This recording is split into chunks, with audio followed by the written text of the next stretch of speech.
بسم الله الرحمن الرحیم. کابل هومیوپیتیک نه ډاکټر صاحب سره شاته تاسو ته مخاطب یم. اوس دا ټیم زما سره یو مریض دی، د هغه د ټریټمنټ ځای دی، هغه ته لیکم. دا مریض دلته کې ناست دی، خو د میډیا ته امامه مخامخ کوه او د 22 سال د عمر دی، زموږ د علاقې دی، زه یې نه ښیم.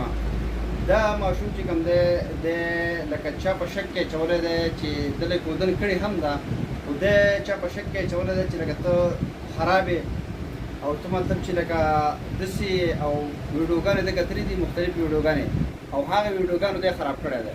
په ویډیوګانو کې به داسې کتلې کېدای شي، نو هغه دی خراب کړی دی او دی بالکل لکه دی وایي چې زه مکمل ریکشن زما بالکل نشته او زه مکمل خراب یم. دی ما ته راغلی دی، نو زه دا میسج ته د خو نوم نه لرم، نه دی مخامخ کومه میډیا ته.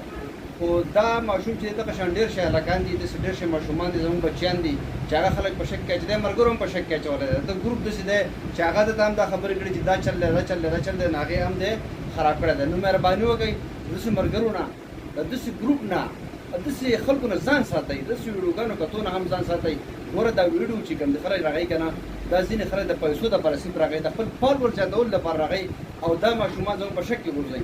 ګوره دا مردانه کمزوري چې دا یا دا ټایمینګ مسله چې دا یا دا ټولې مسلې چې دي که نه، دا دومره مسلې نه دي، دا د ذهن سره تعلق ساتي. دا بعضې ټریټمنټ غواړي هم نو که تا ذهن صفا کو، تا قرآن طرف ته رجوع، حدیث طرف ته، قرآن طرف ته، منځه طرف ته، الله طرف ته رجوع کړه، ته ټیک ټاک شي.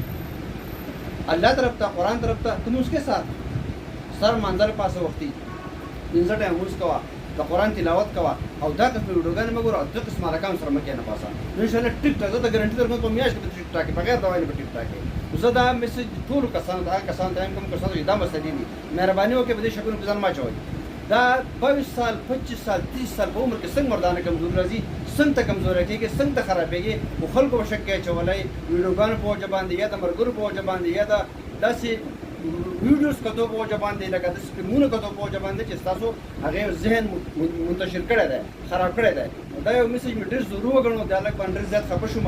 دا ماشوم دی، ښه ښکلی ماشوم دی، زه ډېر زیات خفه کړم چې دا 22 سال ماشوم دی، دی اوس ټریټمنټ غواړي. نو دا زه د انزایټي ټریټمنټ ورکوم. انزایټي کې اچولی شوی دی، په ډپریشن کې اچولی شوی دی، خفګان کې اچولی شوی دی، په شک کې اچولی شوی دی. نو دې نه به دی ایستل غواړي. انشاءالله ټول دپاره دا میسج دی چې دا قسم د هغه نه ځان ساتئ. الله آباد لره. جزاک الله خیر. دعاګانو کې مرسته.